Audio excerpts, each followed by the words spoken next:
Good morning सभी बच्चे को। दिशा मैथमेटिक्स क्लासेस सीखे में आज हम लोग केमिस्ट्री के अध्याय 2 में क्षार लवण के बारे में जो हम लोग पढ़ रहे थे उसमें देखेंगे कुछ फार्मूला को और कुछ क्वेश्चन को। ये हमारा पार्ट 4 वीडियो है इस चैप्टर का। तो चलते हैं इसमें। देखिए, अम्लीयता यानी अम्लीय लवण कैसे बनता है। एक क्वेश्चन आ रहा है कि अम्लीय लवण कैसे बनता है। पिछले वीडियो में हमने क्या बताया कि लवण 3 है, सामान्य लवण और क्षारीय लवण, अम्लीय लवण, तीनों बताए थे।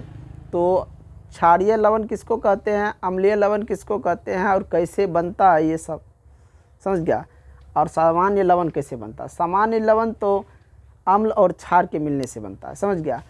अम्लीय लवण कैसे बनता है, तो परवल अम्ल दुर्बल क्षार, परवल अम्ल और दुर्बल क्षार के मिलने से। और क्षारीय लवण पूछे तो दुर्बल अम्ल परवल क्षार, समझ गया।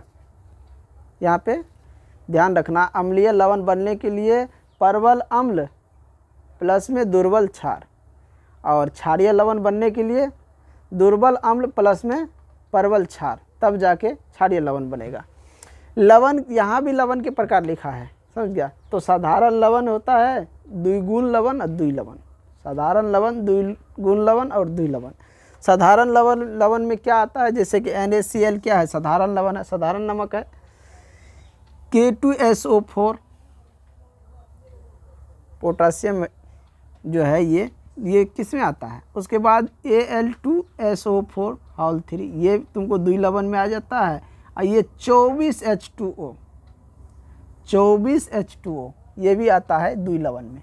ये सब किस में आता है, द्विलवण में। याद रखना, जिसका फार्मूला, जिसका सूत्र बड़ा हो वो द्विगुण या द्विलवण में आता है, और जिसका फार्मूला थोड़ा छोटा हो, शॉर्ट हो, जिसका सूत्र, वो साधारण लवण में आता है। आगे समझ में। चलो आगे बढ़ते हैं। खाने वाला सोडा को हम लोग क्या कहते हैं, मीठा सोडा। जो मान के चलो, जैसे गांव घर में भोज भात होता है ना, यानी पूरी उड़ी जो बनता है, समझ गया, उसमें क्या डाला जाता है, मीठा सोडा, जिसके कारण पूरी फूलता है। और फुला हुआ चीज़ खाने से क्या होता है, पेट में गैस बनता है, गड़बड़ होता है। मार्केट में जितने भी फुला हुआ जिसमें मीठा सोडा डाल के बनाता है, वो सब पेट में गैस बनाता है, समझ गया। तो उस चीज़ पे ध्यान रखते हुए व्यक्ति को खाना चाहिए, ताकि पेट को सुरक्षित रहे। अगर पेट तुम्हारा सुरक्षित रहे तो मस्तिष्क भी सुरक्षित रहे। क्योंकि पेट की में जो जिस तरह उसका मतलब कि पेट के अंदर में जो जाल फैला होता है, समझ गया, जाल जो इस आकार में पेट के अंदर होता है, इस आकार में होता है, ऐसे जाल मस्तिष्क में भी इसी आकार में होता है। तो ये साफ रहेगा तो मस्तिष्क का भी जाल साफ रहेगा, समझ गया। अगर ये गड़बड़ है तो ये भी। अब मान के चलो पढ़ रहा है, पेट में गैस बन रहा है, उस कारण क्या होता है, उसको पढ़ने में मन नहीं लग रहा है। तो पेट साफ होना चाहिए, दिमाग अपने आप साफ हो जाएगा और तभी काम में मन लगेगा, समझ गया। तो मार्केटिंग जितने भी फुला हुआ भोजन होता है उस सब में मीठा सोडा डाला जाता है। तो इसीलिए हम लोग क्या कहते हैं कि खाने वाला सोडा को मीठा सोडा। बेकिंग सोडा, इसका केमिस्ट्री में नाम है, बेकिंग सोडा जो होता है इसका केमिस्ट्री में सोडियम बाइकार्बोनेट। बेकिंग सोडा जो होता है उसका केमिस्ट्री में नाम क्या है, सोडियम बाइकार्बोनेट। खाने वाला सोडा का सूत्र जो होता है, जो खाने वाला यानी मीठा सोडा का सूत्र, खाने वाला सोडा मीठा सोडा, और उसका सूत्र क्या होता है, NaHCO3 होता है इसका, समझ गया। Sodium bicarbonate, sodium bicarbonate. पूरी में कौन सा गैस होता है, पूरी जो हम लोग देखते हैं खाते हैं उसमें कौन सा गैस बनता है, CO2 क्या है, कार्बन डाइऑक्साइड। कौन सा गैस बनता है, कार्बन डाइऑक्साइड गैस बनता है। क्योंकि इसमें ये क्या है, बेकिंग सोडा यानी कि सोडियम बाइकार्बोनेट मिला होता है, जिसके कारण हमें पूरी में कार्बन डाइऑक्साइड गैस बनता है। और जब उसको हम लोग खाते हैं तो वो गैस हमारे पेट में बनने लगता है। बाज़ार के कुछ भोजन भी होता है जैसे लिट्टी समोसा, ये सब में क्या होता है, जो यही सोडा डाला जाता है खाने वाला, जिसके कारण उसमें कार्बन डाइऑक्साइड गैस बनता है, हमारे पेट में भी बनना शुरू हो जाता है। NaCl जो है ठोस में रहता है, द्रव में रहता है या गैस के रूप में? नमक जो होता है किस रूप में रहता है? ठोस, द्रव, गैस, किस रूप में? तो नमक हमेशा ठोस के रूप में रहता है। अगर क्वेश्चन भविष्य में पूछ दिया जाए तुम लोग को कि नमक में करंट लगता है, करंट होता है उसमें, पाया जाता है, तो नमक जो है ठोस, और ठोस में करंट नहीं होता है। समझ गया? नमक जो ठोस होता है उसमें करंट नहीं होता है। लेकिन ध्यान रखना कि उसी नमक में थोड़ी सी मात्रा में अगर हम जल को यानी पानी को मिला दे H2O को, तो क्या होगा? उसमें भी करंट लगने लगता है। तो साधारण नमक कैसे बनता है? तो सोडियम के साथ जल को मिलाया जाता है तब बनता है। समझ गया? तो हाइड्रोक्लोरिक अम्ल और सोडियम बाइकार्बोनेट जो है, सोडियम हाइड्रोक्साइड, इन दोनों को मिलाता है तो उसमें क्या बनता है? उसमें नमक और जल बनता है। तो जब भी थोड़ी सी जल की मात्रा नमक में पड़ जाए तो वो द्रव अवस्था में बदलने लगता है और उसमें करंट आने लगता है। तो वही बात मैंने यहाँ पे लिखा था। समझ गया? समुद्री जल में क्या पाया जाता है? जो समुद्र में जल होता है उसमें क्या पाया जाता है?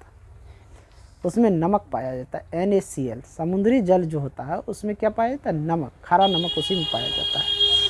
अब हम लोग सूत्र को पढ़ने वाले हैं। सूत्र, समझ गया? कुछ ऐसे है जैसे मान के चलो ऑक्सीजन, अभी ये सब सोडियम बाइकार्बोनेट, ये सब क्या है? सूत्र है। नमक है, उनका सूत्र क्या है? कार्बन डाइऑक्साइड गैस का सूत्र क्या है? नाइट्रोजन गैस का सूत्र क्या है? समझ गया? हाइड्रोजन गैस का सूत्र क्या है? यही सब पढ़ने वाले हैं। तो चलो शुरू कर दो इसको। ऑक्सीजन गैस जो होता है ना O2, hydrogen gas H2, nitrogen gas N2, carbon dioxide CO2। आए समझ में? ऑक्सीजन का क्या होता है फॉर्मूला? O2, हाइड्रोजन का H2, नाइट्रोजन का N2 और कार्बन डाइऑक्साइड का CO2। अमोनिया जो होता है NH3। और कास्टिक सोडा का क्या होता है बताओ जल्दी? कास्टिक सोडा KOH होता है कास्टिक सोडा का फॉर्मूला। सोडियम हाइड्रोक्साइड का होता है NaOH। NaOH sodium hydroxide. Hydrochloric अम्ल जो होता है HCl होता है। समझ गया?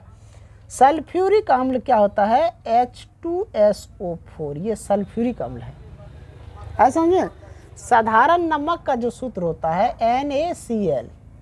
ग्लूकोज का क्या होता है जल्दी बताओ? ग्लूकोज क्या होता है?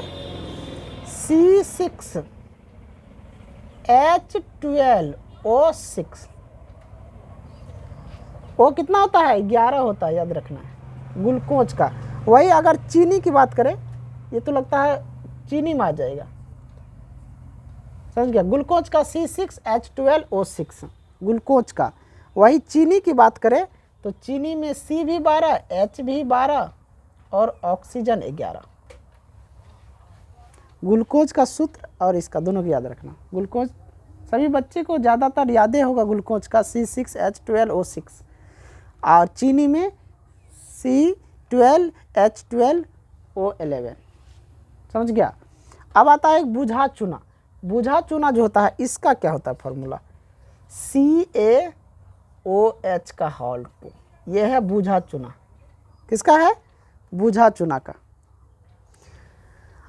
अब आगे हम बढ़ते हैं, इनको मिटा के बिना बुझा और भी है कुछ जो छूटा हुआ है, उन सबको मैं ले रहा हूँ इसमें। समझ गया? तो इसमें किसी को कोई दिक्कत नहीं कहीं पे क्वेश्चन। ये फार्मूला था, बाकी इधर सब कुछ मैं समझा दिया हूँ और फार्मूला अभी और कुछ बाकी है, अगले मिटा के इसको लिखते हैं। समझ गया? लिख लिया ना सभी? चलो आगे बढ़ जाते हैं। चलो आ जाओ, यहाँ पे फार्मूला मैं ले लिया हूँ। चलो कहाँ तक हम लिए थे? बुझा हुआ चूना तक ले लिए थे ना।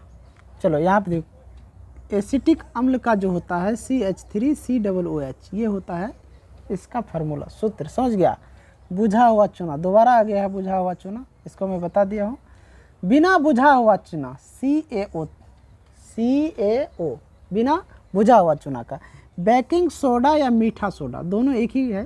समझ गया? NaCH3 यानी कि सोडियम बाइकार्बोनेट। Sodium bicarbonate. धोन सोडा या धोनिया सोडा। धोन सोडा या धोनिया सोडा यानी कि जब भी धोने वाला कोई काम आ जाए, जैसे कपड़ा धोना, तो कपड़ा धोने के साथ साथ धोने के लिए कुछ लाएगा ना, पानी तो उसको चाहिए ना। तो जब इसमें पानी मिलाया जाता है, वो भी कितना पानी मिलाया जाता है, 10 H2O, 10 लीटर की मात्रा ले लो या जितना भी लेना हो, लेकिन यहाँ पे इसके साथ 10 गुना में रहता है, जल के साथ में इतना लिया जाता है। तो इसका फार्मूला हो जाता है Na2CO3 और 10H2O, ये इसका फार्मूला है। जितना बड़ा छोटा नाम होगा उतने बड़ा उसका फार्मूला होगा, और जितने बड़ा नाम होगा उतने छोटा फार्मूला होगा, याद रखना, समझ गया।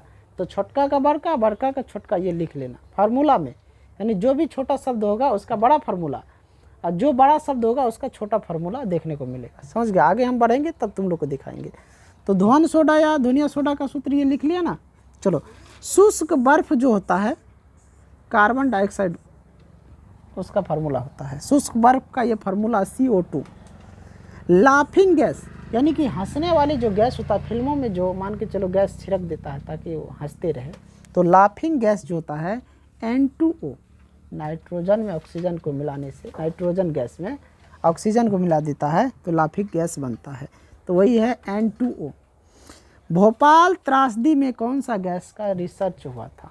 भोपाल त्रासदी, भोपाल में एक बार ऐसा रिसर्च किया गया जिसमें बहुत ही क्षति पहुंचा था, तो उसमें कौन सा गैस का रिसर्च हुआ था? तो मिथाइल आइसोसानाइड का। मिथाइल आइसोसानाइड का किस में हुआ? भोपाल त्रासदी में इसका रिसर्च हुआ था, समझ गया। चिप्सम यानी चिप्स के पैकेट में जो होता है चिप्सम, चिप्सम का जो फार्मूला होता है CaSO4 2H2O, CaSO4 2H2O, किसका? चिप्सम का फार्मूला होता है। Plaster of Paris, plaster of Paris जो होता है उसका फार्मूला CaSO4 1/2H2O, ये होता है प्लास्टर ऑफ पेरिस का, समझ गया। अब यहाँ पे देखो विरंजक चूर्ण है, इसका फार्मूला CaOCl2, CaOCl2 इसका विरंजक चूर्ण का ये फार्मूला है।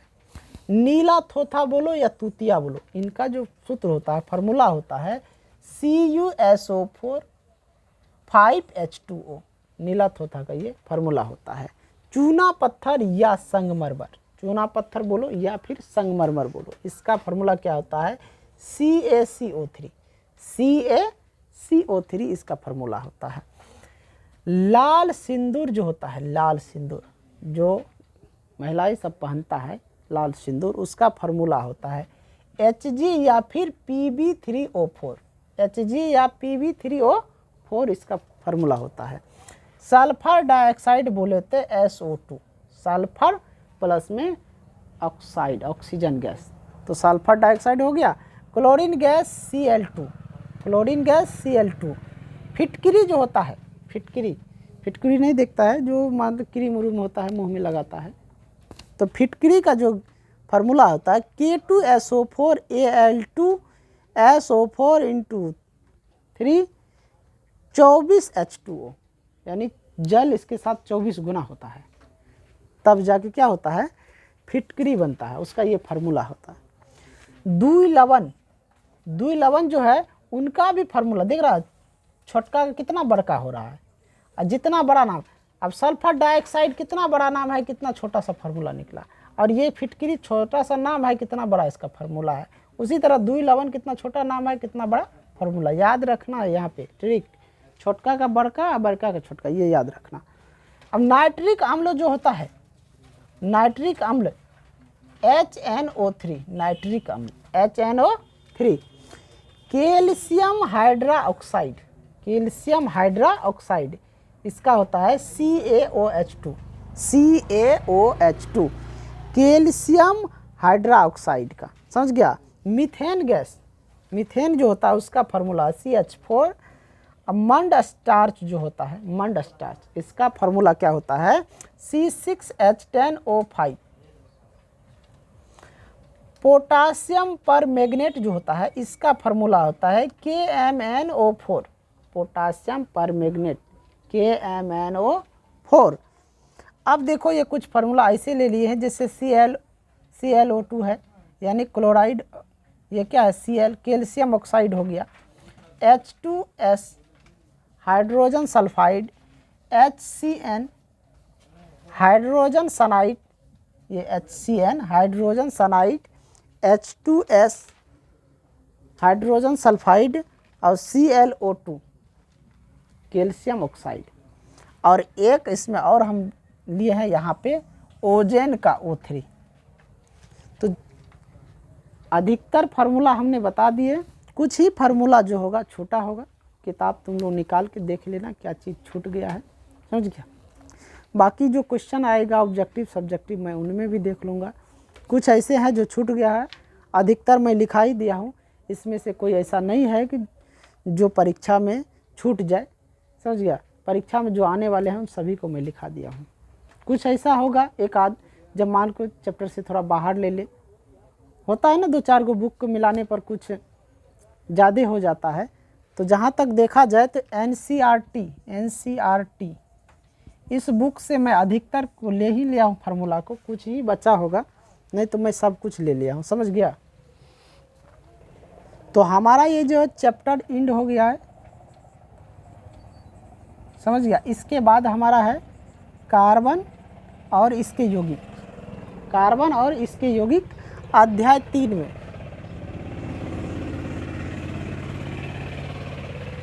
अध्याय 3 में क्या है, कार्बन और इसके यौगिक। अब ये जो हमारा है, तो देखो हमने तो इसमें मान के चलो इसको हम क्या बोले थे कि पार्ट 4 हो सकता है, ये 5 भी हो सकता है। पार्ट जो हमने वीडियो बनाए हैं ये पार्ट 5 भी हो सकता है, 4 भी। लेकिन तुम लोग जब भी देखना पार्ट 1 पार्ट 2 पार्ट 3 सब करके दिया रहेगा, उसको वहाँ पे थंबनेल को देखते हुए तब उसको शुरू से लेकिन पढ़ना, जो भी चैप्टर को पढ़ना होगा शुरू से पढ़ना, ताकि सब कुछ समझ में आए। अगर समझ में ना आए तो कमेंट बॉक्स में ज़रूर बताएं। और जो भी बच्चे चैनल से जुड़े हुए चैनल को लाइक करें, सब्सक्राइब करें, ज़्यादा से ज़्यादा शेयर करें। इन्हीं के साथ मैं इस वीडियो को एंड करता हूँ।